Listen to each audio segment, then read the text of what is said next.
Another deck building tip, I'm using butyl flashing tape or joist tape to address any framing inconsistencies.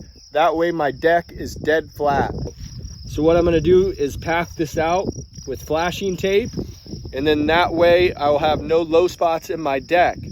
I went around and planed everything down beforehand, but sometimes spots get missed, and if you have a low spot, you can use this flashing tape to address any of those issues. It works great.